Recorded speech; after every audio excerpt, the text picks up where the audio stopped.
만약에 이원택이 떨어진다면요, 정청래의 꿈은 제가 볼 때 물거품이 된다.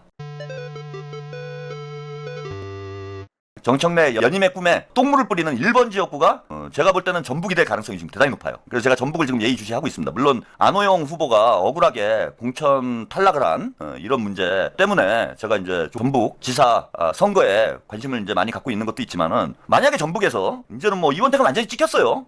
친청 후보라고 완전히 찍혀 있는 상태고, 친명 유권자들이 이원택에 대해서 대단히 부정적인 지금 인식을 가지고 있는 상황이 돼버렸습니다.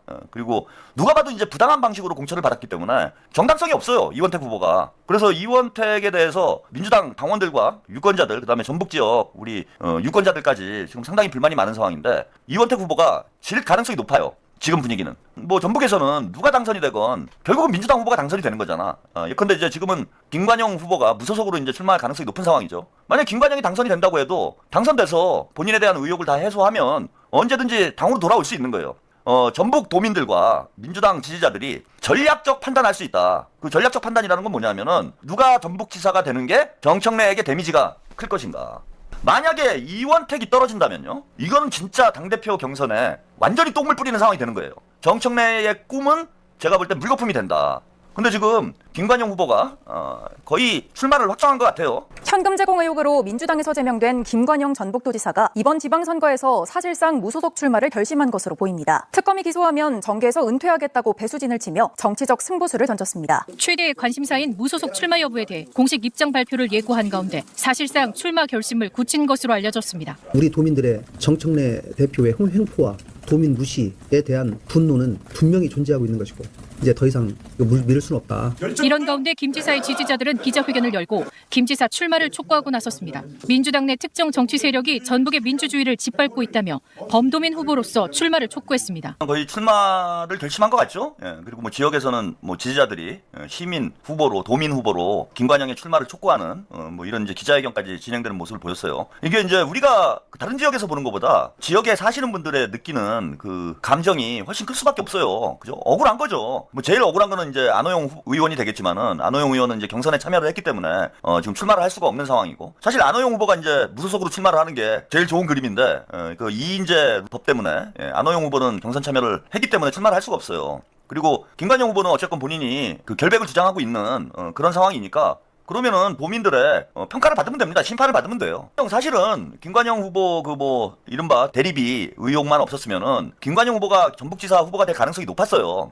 전북 도민들은 김관영 지사에 대한 평가가 나쁘지는 않았다. 그래서 지사를 교체해야 한다라는 그러한 민심이 강하지는 않았다라는 거예요. 민주당에서 제명이 되면서 뭐 지지율이 이전보다는 좀 떨어질 수는 있어도 지금 이원택 후보하고 충분히 경쟁할 만한 그런 지지율을 이미 기록을 하고 있었던 상황이기 때문에, 김관영 후보가 출마를 하게 되면은 판이 크게 흔들릴 가능성은 지금 충분히 있다. 그리고 전북 도민들 입장에서는 어쨌건 민주당이 오랫동안 지역에 집권을 해오면서 여러 가지 민주당에 대한 좀 부정적인 인식도 있는 상황이기 때문에 무소속 후보에 대해서 거부감이 크지 않아요.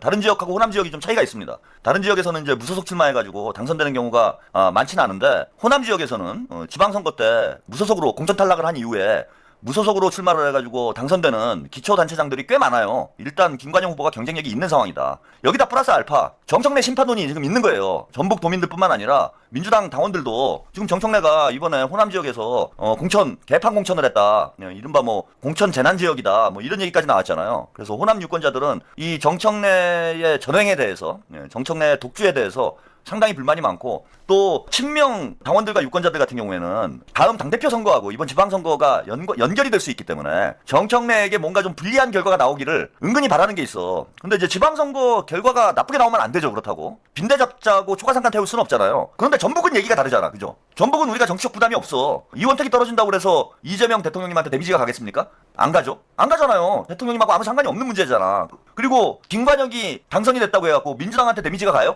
안 가잖아. 아무 상관이 없고, 전북에서 만약에 이원택이 떨어지는 결과가 나온다, 이렇게 돼버리면은 데미지를 입는 건 정청래만 데미지를 입는 거예요. 그러니까 여기는 우리가 정치적 부담을 없이 김관영을 밀어도 되는 거죠. 우리가 이번 지방선거에서 정청래를 심판할 수 있는 가장 좋은 방법이 뭐냐? 전북에서 이원택을 떨어뜨리는 거예요. 이게 정청래 심판이 되는 거지. 그래서 이런 심판론이 제가 볼 때는 있다, 지금 민주당 당원들 사이에서. 이번에 이원택이 떨어지면 정청래가 정치적 데미지를 입기 때문에 야 이거 정청래 뭐냐, 민주당 당원들이 전북이 정청래를 심판했다. 뭐 저기 지방선거 끝나면은 그런 이제 분석들이 나올 거 아니에요. 호남이 정청래를 버렸다. 뭐 이렇게 분석이 나올 수 있는 거야. 그렇게 되면은 이제 뭐 김민석 총리가 될지 송영길 대표가 될런지 모르겠지만 유리한 상황이 되는 거 아니에요. 그래서 이번에 정청래를 심판하자 이런 분위기가 전북 지역에서 제가 볼 때는 충분히 형성될 가능성이 높다. 그래서 김관영이 만약에 승리를 하게 되면은 정청래는 완전히 똥물 뒤집어 쓰는 상황이 되는 거죠. 당대표 완전히 날아가는 상황이 되는 겁니다, 여러분.